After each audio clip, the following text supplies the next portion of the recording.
جب آپ کسی کو پسند کرتے ہیں، کسی کو چاہتے ہیں اور وہ آپ کو اچھا لگتا ہے، جب آپ اس سے ملتے ہیں تو اسے گلے لگاتے ہیں، نہ صرف گلے لگاتے ہیں بلکہ اسے کس بھی کرتے ہیں۔ اس کس کرنے سے نہ صرف اس کس کرنے والے کو خوشی محسوس ہوتی ہے بلکہ جس کو کس کی جا رہی ہو اسے بھی خوشی کا احساس ہوتا ہے، اور ان دونوں کے درمیان محبت اور دوستی پہلے سے بھی زیادہ بڑھ جاتی ہے۔ تحقیقات ہمیں بتاتی ہے کہ اس کام سے ہمارا جسم بہت زیادہ فوائد کو حاصل کرتا ہے۔ کس ہماری سلامتی کے لیے بہت زیادہ اچھی ہے۔ جب انسان کسی کو کس کرتا ہے تو اس کے اندر خوشی کے ہارمونز بننا شروع ہو جاتے ہیں، اس کا دماغ حرکت میں آ جاتا ہے اور انسان خود کے اندر خوشی محسوس کرتا ہے، محبت کا احساس اس کے اندر زیادہ ہو جاتا ہے۔ اسی طرح اگر کوئی انسان پریشان ہے، خوفزدہ ہے، تو اگر اسے کس کی جائے تو اس کے اندر خوف کے ہارمونز کی کمی ہو جاتی ہے۔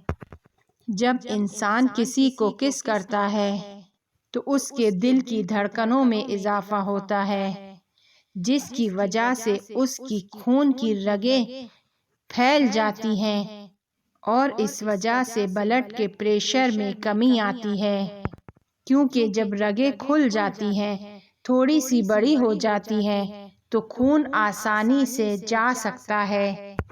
اسی لیے کس کرنا دل کے لیے بہت مفید ہے۔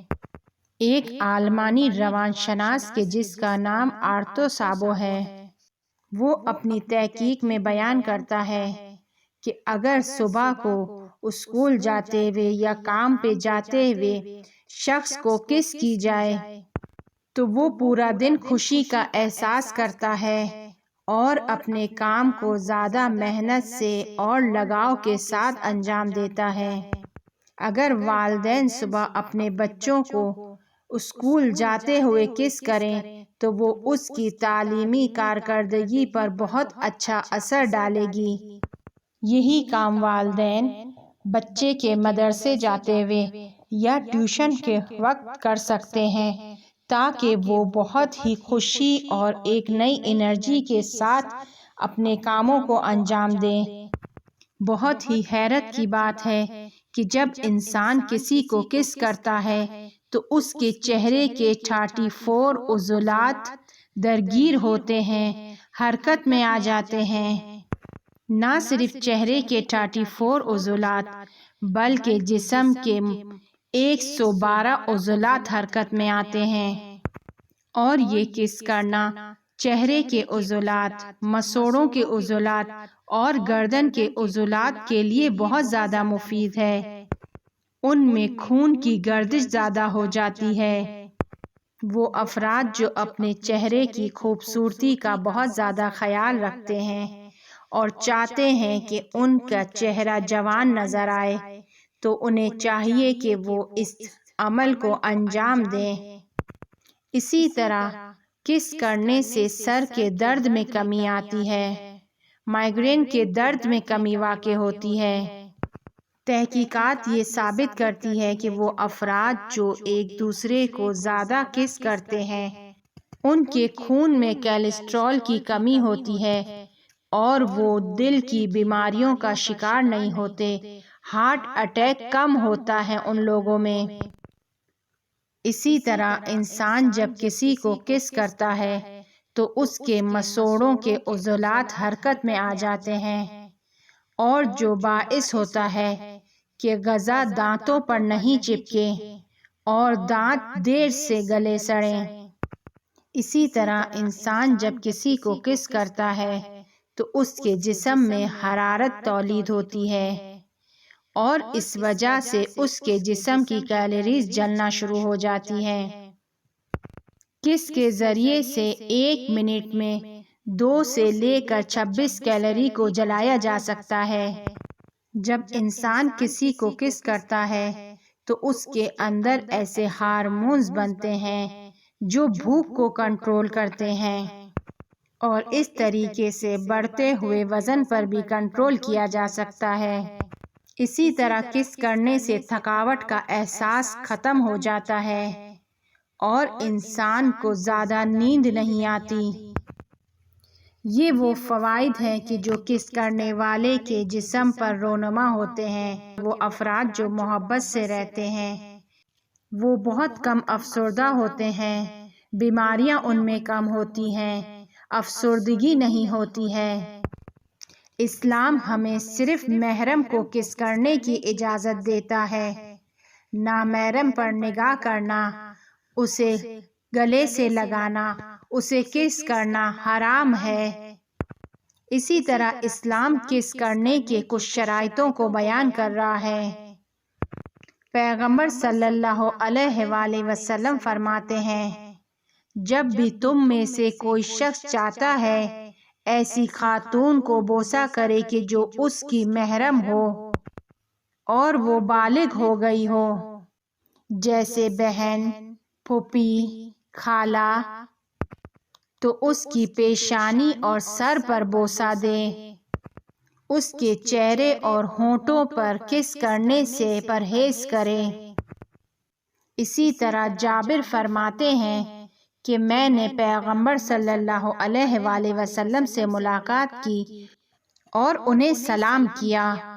انہوں نے میرے ہاتھ کو اپنے ہاتھ میں لیا اور دبایا، پھر فرمایا، یہ کہ مرد اپنے بھائی کے ہاتھ کو دبائے اس کو بوسہ کرنے کے جیسا ہے۔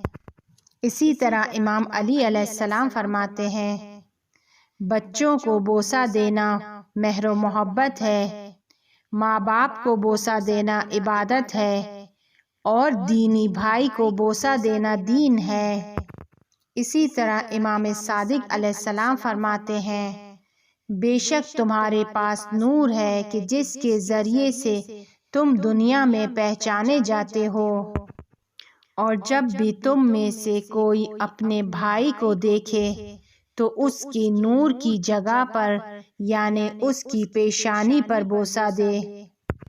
اسی طرح امام صادق علیہ السلام فرماتے ہیں، آگاہ رہو کہ ہاتھ پر بوسہ دینا ٹھیک نہیں ہے، مگر یہ کہ وہ شخص پیغمبر ہو یا وصی پیغمبر ہو۔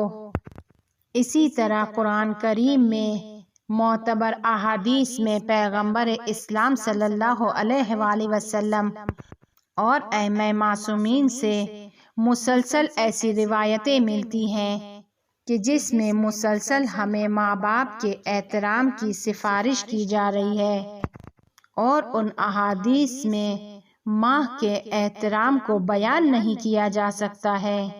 ایک حدیث میں پیغمبر صلی اللہ علیہ وآلہ وسلم سے نقل ہوا ہے کہ انہوں نے فرمایا، جو کوئی اپنی ماں کے پاؤں کو بوسہ دے تو ایسا ہے کہ جیسے خانہ کعبہ کے آستانے کو بوسہ دیا ہے۔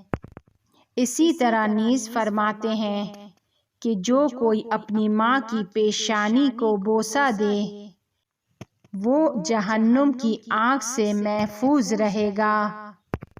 ایک شخص پیغمبر صلی اللہ علیہ وآلہ وسلم کی خدمت میں آتا ہے اور ان سے پوچھتا ہے، یا رسول اللہ، میں نے قسم کھا لی ہے کہ میں جنت کے آستانے کو بوسہ دوں گا، ابھی میں کیا کروں کہ اپنی اس قسم کو پوری کروں؟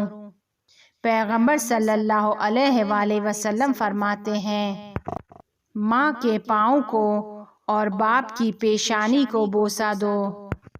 اب وہ آنے والا پوچھتا ہے، اگر ماں باپ زندہ نہ ہوں تو کیا کروں؟ پیغمبر صلی اللہ علیہ وآلہ وسلم فرماتے ہیں، ان کی قبر کو جا کر بوسہ دو۔ اس بات کا خیال رہے کہ جہاں اسلام اس قدر بوسہ کرنے کی سفارش کر رہا ہے تو اس کا تعلق صرف محرم کو بوسہ کرنے سے ہے، ماں باپ اور بچوں کو بوسہ کرنے سے ہے، بھائی بہن کو بوسہ کرنے سے ہے۔ کسی ایسے کو بوسہ کرنا کس کرنا کہ جو آپ کا محرم نہیں ہے، حرام ہے۔